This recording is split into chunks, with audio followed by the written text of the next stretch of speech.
কি খবর তোমাদের? ভালো নিশ্চয়ই। দেখতেই পাচ্ছ আজকে আমরা কি পড়তে যাচ্ছি, ফিজিক্স বইয়ের তৃতীয় অধ্যায়। অধ্যায়ের নাম গতি, ইংরেজিতে যেটাকে আমরা বলি মোশন। গতি মানে কি এটা তো মোটামুটি আমরা নাম দেখেই বুঝছি। গতি, গতি থাকা মানে কি নড়াচড়া করতে থাকা, তাই না? সেই গতি কি জিনিস, সেটার নিয়ম কি, কানুন কি, সেই নিয়ম কানুনগুলো, গতি সংক্রান্ত নিয়ম কানুনগুলো আমরা এই অধ্যায়ে শিখব। তো এই অধ্যায়ে শুরুতে আমরা একটা শব্দ দেখি, সেটা হচ্ছে রাশি। এবং ইতিমধ্যে এটা আমি সেকেন্ড অধ্যায়ে বলেছি রাশি কি জিনিস, তোমাদের মনে থাকার কথা, তাও আবার বলি। আমরা যা কিছু পরিমাপ করি সেটাই হচ্ছে রাশি। যেমন দৈর্ঘ্য একটা রাশি, ভর একটা রাশি, সময় একটা রাশি, তাপমাত্রা একটা রাশি, এই ধরনের।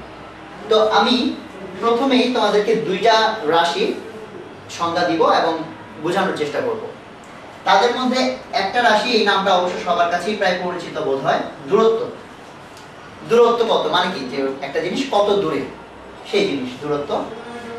আর আরেকটা রাশি সরণ। এটা হয়তো অনেকেই এই নামটার সাথে পরিচিত না। তো দূরত্ব কি আর সরণ কি, এই দুইটা সংজ্ঞা আমরা এখন এই মুহূর্তে দেখবো না। দেখি, মনে করো এটা একটা মানুষ, সে এখানে দাঁড়িয়ে ছিল, সে এখান থেকে হেঁটে হেঁটে হেঁটে হেঁটে এখানে আসলো।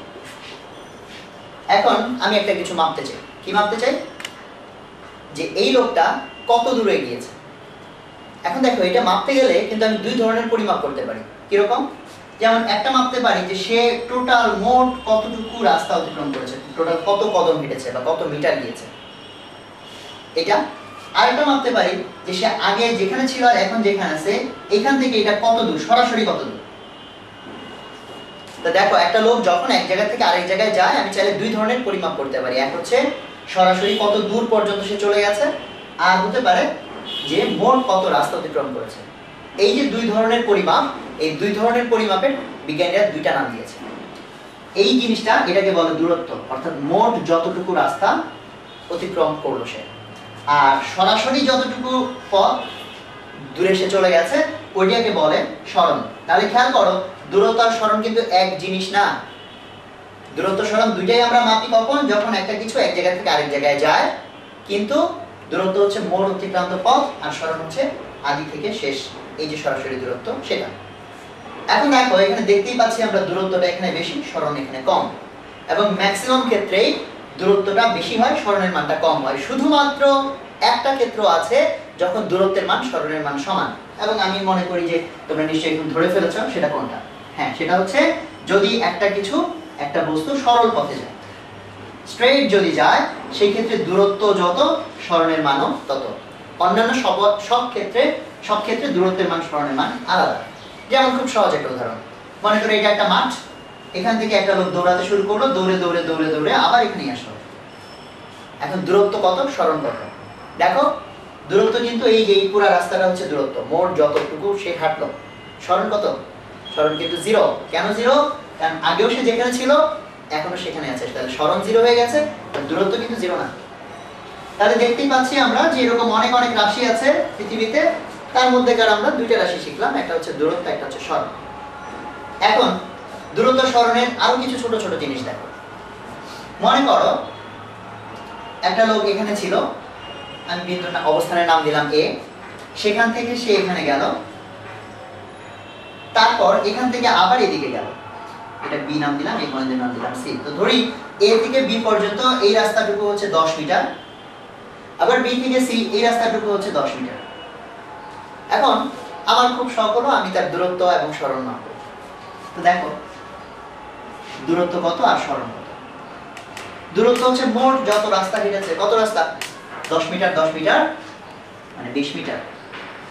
আর সরণ, এটা তার আদি অবস্থান, এটা তার শেষ অবস্থান, আদি থেকে শেষ সরাসরি যে ডিসটেন্সটা, সরাসরি যে দূরত্বটা, সেটাও এখানে 20 মিটার।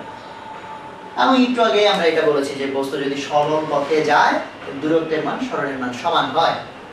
কিন্তু এবার দেখো, মনে করো লোকটা প্রথমে এই দিকে গেল 10 মিটার, যে আবার উল্টা দিকে, কি মনে করে সে উল্টা দিকে আবার ফেরত আসলো। মনে করো বাসা থেকে রওনা হয়েছে, মন ভোলা মানুষ, রাস্তার মাঝখানে গিয়ে মনে করছে মানিব্যাগ বাসায় ফেলে আসছে, আবার বাসায় ফিরে আসছে 10 মিটার। তাহলে প্রশ্ন হচ্ছে দূরত্ব কত, সরণ কত? প্রথম কথা, 10 মিটার হেঁটেছে, তারপরে আরো 10 মিটার হেঁটেছে, সো মোট হেঁটেছে 20 মিটার মোট।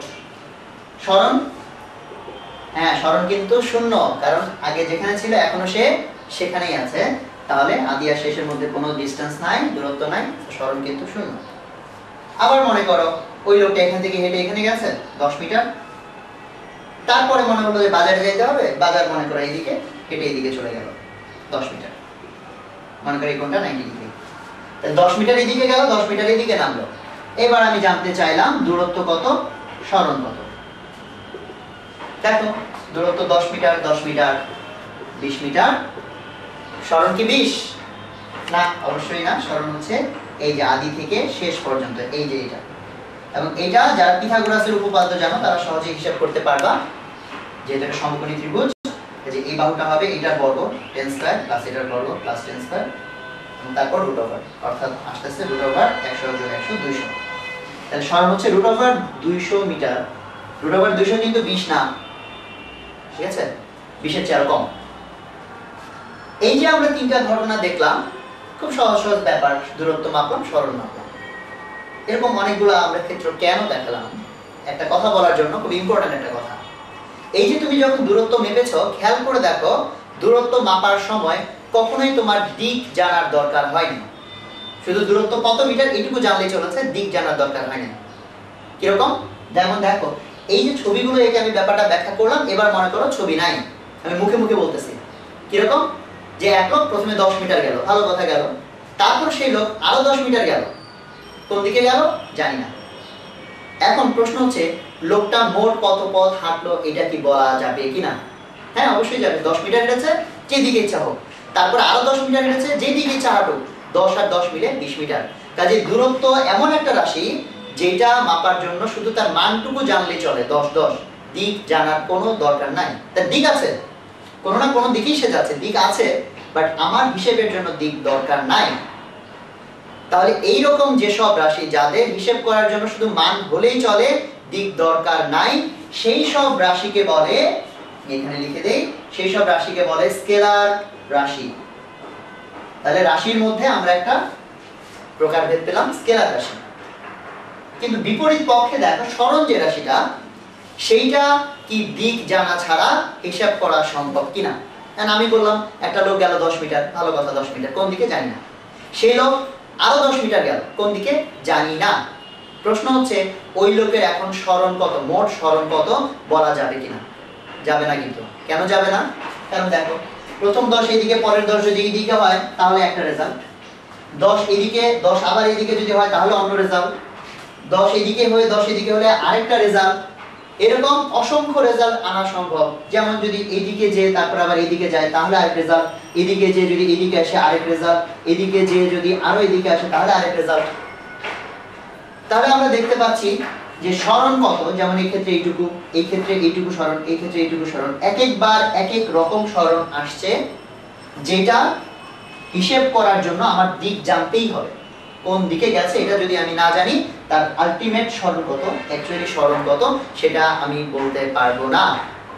কাজে সরণ যে রাশি, সেটা মাপার জন্য মান যেমন দরকার, সেই সাথে দিক অবশ্যই দরকার। দিক জানা না থাকলে তুমি টোটাল সরণ কত হিসেব করতে পারবে না। কাজে এই ধরনের রাশি, সরণের মতো যে রাশিগুলো, যাদেরকে হিসেব করার জন্য মানও লাগে প্লাস দিকও লাগে, সেই সব রাশিকে বলে ভেক্টর রাশি। তাহলে আমরা এখন পুরো ব্যাপারটাকে একসাথে বলে ফেলি। রাশি হচ্ছে যাদেরকে পরিমাপ করা যায়, অনেক কিছুই আছে রাশি। এখন সেই রাশিকে আমরা মাত্র শিখলাম কয় ভাগে ভাগ করা যায়, 2 ভাগে। কেমন 2 ভাগ? যে এমন রাশি যাদের শুধু মান দিয়ে হিসেব করে ফেলা যায়, তার দিক থাকতে পারে বাট হিসেব করার জন্য দিক লাগে না, এরকম যারা, তারা হচ্ছে স্কেলার রাশি। অন্যদিকে যাদেরকে হিসেব করার জন্য শুধু মান দিয়ে চলে না, মান সাথে দিকও জানতে হয়, তারা হচ্ছে ভেক্টর রাশি। কাজে প্রত্যেকটা রাশির সংজ্ঞা ভালো মতো তোমরা জানবে, কোনটা কোন রাশি, তার সংজ্ঞা কি, এবং সেটা স্কেলার না ভেক্টর হওয়া উচিত, সেটা নিজেরা যুক্তি তর্ক দিয়ে অ্যানালাইসিস করে বিশ্লেষণ করে তারপর বুঝে নিবে। এটা কিন্তু মুখস্থের জিনিস না, কেউ সরাসরি মুখস্থ করার চেষ্টা করবে না। প্রত্যেকটা রাশি বুঝে বুঝে এবং প্রত্যেকটা চ্যাপ্টার যখন পড়তে যাবে তুমি দেখবে নতুন নতুন রাশি, কোনো চ্যাপ্টারে দেখবা কাজ একটা রাশি, কোনো চ্যাপ্টারে দেখবা তাপ, কোনো চ্যাপ্টারে তাপমাত্রা, কোনো চ্যাপ্টারে তড়িৎ প্রবাহ, তড়িৎ তীব্রতা, এরকম নতুন নতুন অনেক অনেক রাশি পাবে। তাহলে জীবনে যখনই তুমি নতুন কোনো রাশি পাবে সাথে সাথে চিন্তা করবে সেই রাশিটা কি স্কেলার হবে নাকি